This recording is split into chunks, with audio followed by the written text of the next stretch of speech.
بسم اللہ الرحمن الرحیم۔ السلام علیکم۔ حضرت محمد بن کعب کرزی رحمۃ اللہ علیہ کہتے ہیں کہ ایک دن حضرت عمر بن خطاب رضی اللہ تعالیٰ عنہ بیٹھے ہوئے تھے کہ اتنے میں ان کے پاس سے ایک آدمی گزرا۔ کسی نے پوچھا، اے امیر المؤمنین، کیا آپ اس گزرنے والے کو جانتے ہیں؟ حضرت عمر رضی اللہ تعالیٰ عنہ نے پوچھا، یہ کون ہیں؟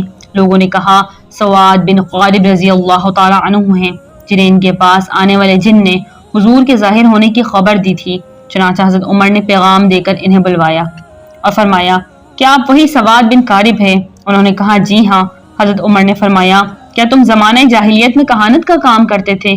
اس پر حضرت سواد کو غصہ آ گیا اور کہا، اے امیر المؤمنین، جب سے مسلمان ہوا ہوں کسی نے بھی میرے منہ پر ایسی بات نہیں کی۔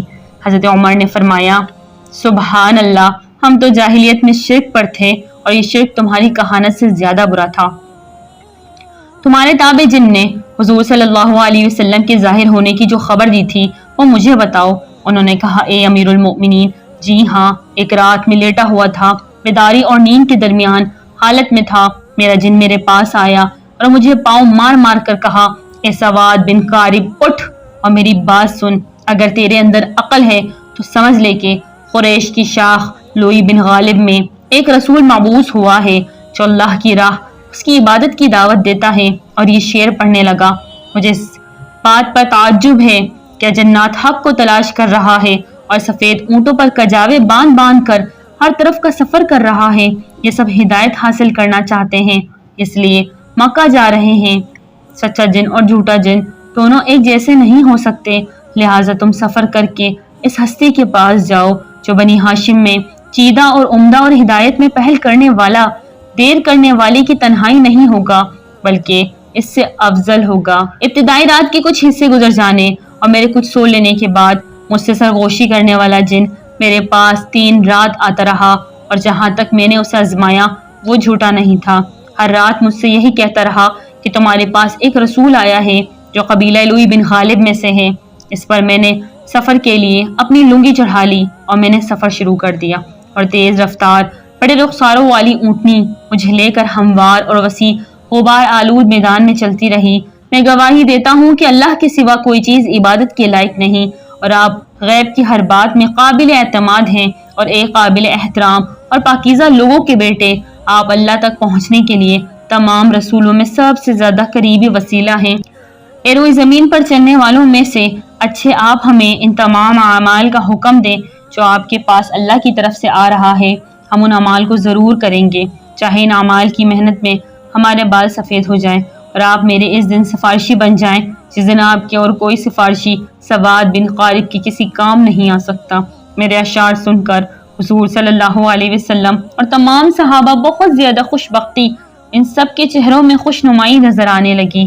حضرت محمد بن کعب کرزی راوی کہتے ہیں، یہ قصہ سنتے ہی حضرت عمر رضی اللہ تعالیٰ عنہ اٹھ کر حضرت سواد سے چمٹ گئے اور فرمایا، میری دلی خواہش تھی کہ میں تم سے یہ سارا قصہ سنوں، کہ اب بھی وہ جن تمہارے پاس آتا ہے؟ حضرت سواد نے کہا، جب سے میں نے قرآن پڑھنا شروع کیا ہے اب وہ نہیں آتا۔ حضرت نوح علیہ السلام جس قوم میں مبعوث ہوئے تھے، اس قوم میں 5 بزرگ تھے۔ ان کی مجلسوں میں لوگ بیٹھ کر خدا کو یاد کرتے تھے اور مسائل سنتے تھے، اس سے دین کو تقویت پہنچتی تھی۔ جب ان کا انتقال ہوا تو قوم پریشان ہوئی کہ اب نہ وہ مجالس رہی اور نہ وہ مسائل رہے، اب ہم کہاں بیٹھیں گے؟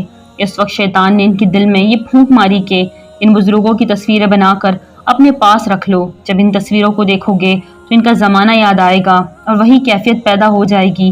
تو ان 5 کے مجسمے بنائے گئے، ان کا نام ود، سوا، یاقوس، یعوق اور نصر تھا۔ ان کا قرآن کریم میں ذکر ہے۔ یہ 5 بت بنا کر رکھے گئے اور ان کا مقصد محض تذکیر تھا کہ ان تصویروں کے ذریعے یاد دہانی ہو جائے گی۔ ان تصویروں کو پوچھنا مقصد نہیں تھا۔ ابتدا میں جب تک لوگوں کے دلوں میں معرفت رہی، ان بزرگوں کے اثرات رہے، قوم توحید پر برقرار رہی اور کسی نے ان مجسموں کو معبود نہیں جانا۔ لیکن جب دوسری نسل آئی تو ان کے دلوں میں وہ معرفت نہیں رہی، ان کے سامنے تو یہی بت تھے، چنانچہ وہ کچھ خدا کی طرف متوجہ ہوئے اور کچھ بتوں کی طرف متوجہ ہوئے، اس طرح ان کا دین مخلوط ہو گیا۔ اور جب تیسری نسل آئی تو ان کے دلوں میں اتنی بھی معرفت نہیں رہی کہ ان کے سامنے بت ہی بت رہ گئے، لوگ انہیں سجدہ کرنے لگے، ان کے سامنے نظر و نیاز گزارنے لگے اور شرک کرنے لگے۔ الغرض شرک کی ابتدا تصویر سے ہوئی، اس لیے تصویر سے بچنا چاہیے، کیونکہ تصویر کی دلدادہ یا تو مذہبی لوگ ہوتے ہیں جو بزرگوں کی یادگاروں کے طور پر تصویر بناتے ہیں، مگر آگے چل کر یہ تصویر شرک کا ذریعہ بن جاتی ہے، یا تصویروں سے دل بہلانے والے لوگ ہوتے ہیں، یہ لوگ صورتوں میں الجھ کے حقیقت سے دور ہو جاتے ہیں۔ اس دور میں تصویروں کا غلبہ ہے۔ دیکھا جاتا ہے کہ تصویروں کی وہ قدر و منزلت جو اصلی انسان کی نہیں، جو تصویریں پرانی ہوتی ہیں وہ شاہکار سمجھی جاتی ہیں۔ مالدار لوگ 10-10 ہزار روپے دے کر خرید سکتے ہیں کہ یہ ایک نایاب چیز ہے اور پرانے زمانے کے ہیں۔ آدمی کے دام اتنے نہیں اٹھتے جتنے ان تصویروں کے اٹھتے ہیں۔ آج کل سینما میں تصویریں ہی تو ہیں جو گاتی ناچتی نظر آتی ہیں، اس پر لاکھوں اور کروڑوں روپے خرچ ہو رہا ہے۔ یہی وجہ ہے اصل کو فراموش کر گئے اور صورتوں میں الجھ گئے۔ حضرات صوفیہ محققین لکھتے ہیں کہ اگر تم یہ چاہتے ہو کہ خاتمہ بالخیر ہو تو صورتوں کی طرف توجہ مت کرو۔ انسان کی صورت جو خدا تعالیٰ کی بنائی ہوئی ہے ان میں مت الجھو، بلکہ ان کی سیرتوں کو دیکھو، اس لیے کہ صورت پسندوں سے سیرت پسندی ختم ہو جاتی ہے اور اصل مقصد ہے سیرتوں کی اتباع تاکہ اخلاق آئے، علم آئے، عقل آئے اور عمل آئے۔ خلاصہ کلام یہ ہے کہ تمام انبیاء کرام علیہ السلام نے توحید کی تعلیم دی ہے اور شرک سے روکا ہے، مگر پیغمبر اسلام صلی اللہ علیہ وسلم نے اسباب شرک سے بھی روک دیا ہے کہ بعید سے بعید سبب جو شرک تک پہنچا سکتا ہے اس سے بھی بچو۔ چنانچہ صحابہ کرام رضی اللہ تعالی عنہم اس کا اہتمام کیا کرتے تھے۔ حضرت عمر رضی اللہ تعالی عنہ کا زمانہ تھا، طواف ہو رہا تھا، لوگ ہجرہ اسود پر گر رہے تھے اور عوام الناس یہ سمجھے تھے کہ اگر ہجرہ اسود کو بوسہ نہ دیا جائے تو حج ہی مکمل نہ ہوگا۔ حضرت عمر رضی اللہ تعالی عنہ بھی طواف میں شریک تھے۔ آپ نے بآواز بلند یہ اعلان کیا اور ہجرہ اسود کو مخاطب کر کے فرمایا، ترجمہ: میں جانتا ہوں کہ تو ایک پتھر ہے، نہ تجھ میں نفع پہنچانے کی قدرت ہے نہ نقصان پہنچانے کی قدرت۔